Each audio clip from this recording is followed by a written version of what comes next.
would have never experienced. Magical moments that they're going to remember for the rest of their lives.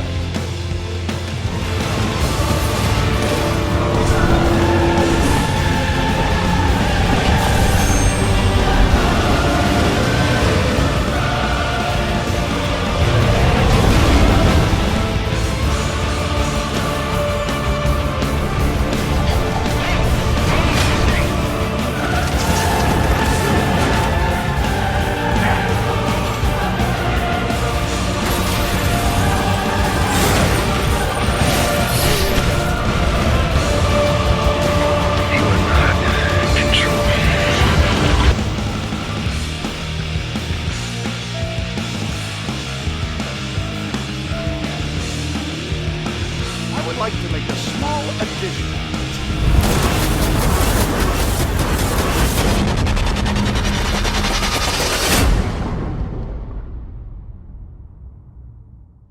There you have it, ladies and gentlemen, the official PlayStation 4 preview trailer.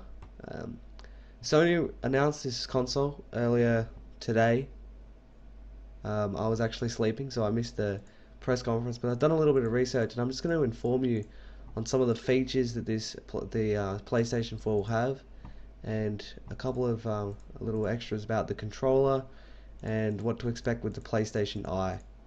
Now, the PlayStation 4 will be powered by a custom 8-core AMD Jaguar 86-64 chip with integrated graphics, APU, and next generation AMD Radeon graphics processor. This processor will be capable of driving at 1.84 teraflops per second. Now, that is shitloads. I don't even know what a teraflop is, but I'm just going to guess it's shitloads. It's going to have 8 gigabytes of dedicated GDDR5 memory, capable of 176 gigabytes a second of bandwidth. This is going to compete against a lot of the high-end gaming PCs, which generally you don't need a lot of RAM to play PC games, so they mainly have 4 gigabytes. But having 4 extra gigabytes of GDDR5 memory will give the PlayStation 3 a little bit of an advantage there. The system is believed to ship with a Blu-ray drive, of course, seeing as the PlayStation 3 had it. Built-in 80.211 BGN Wi-Fi. So I don't know what that means, but I'm guessing it's fast Wi-Fi, so you don't have to use an Ethernet cable. Bluetooth 2.1, as well as a HDMI, analog AV, and optical digital output. The optical digital output will support 2.0, 5.1, and 7.1 channels. The console will also have USB 3.0 ports, and each system will ship with a mono headset for cross-game chat and other social networking features. The console is believed to be released in the holiday 2013. This is a quote from the press conference. So towards the end of this year, I'm guessing maybe December sometime, possibly before Christmas, because there'll be a big boost in sales of the PlayStation 4 through Christmas if it is released by then. Moving on to the DualShock 4. This is the new controller that Sony has released. It's got a built-in LED that can also be used to represent in-game elements like the player's overall health. The touchpad on the front of the controller gives a nice look to the controller, and I personally like it. They haven't exactly announced what these features are going to be, what the touchscreen is going to be used for, but I'm guessing they got something in store, and it should be good. Maybe social networking.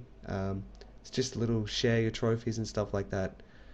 New curved L2 and R2 buttons will give you greater control. That is a quote directly from the Sony PlayStation website, where they've announced the PlayStation 4 and told us a little bit about it.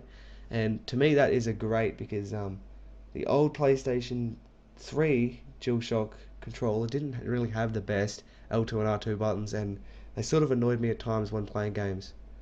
The additional sound effects will come from an inbuilt speaker. A headset jack lets you hear these in detail, as well as chat with friends. That's another quote directly from the PlayStation website. So what they're saying is they're going to have a built-in headphone jack on the controller, which will give you, instead of plugging your headset into the PlayStation itself, I guess it's going to be sort of like an Xbox style, and you're going to plug it straight into the controller. The PlayStation I'm just going to touch on that a little bit, is being revealed as having a 1280 by 800 pixel sensor capable of capturing video at 60 frames per second. Now this is a massive difference compared to the Kinect's 640 by 480 at 30 frames per second, and that'll give the PlayStation Eye a fair advantage in that field. The PlayStation Move hasn't really been talked about as much as the controller and the console and the features that's going to come with it, but I'm guessing that the LED on the controller is also integrated. I don't know how to say that word. You are also able to use it to connect to the PlayStation Eye camera and use it for in-game elements, such as maybe moving your characters around in PlayStation Move games, and maybe even might see it in games as Call of Duty and stuff. There have been some games released already. I don't have them on my screen, unfortunately, guys, but stay tuned for the latest in PlayStation 4 news and hit that subscribe button to stay updated. Have a good day, guys, and hopefully this video has just briefly given you a bit of an insight on what to expect in the new PlayStation 4, and I hope you guys are looking forward to it. Peace.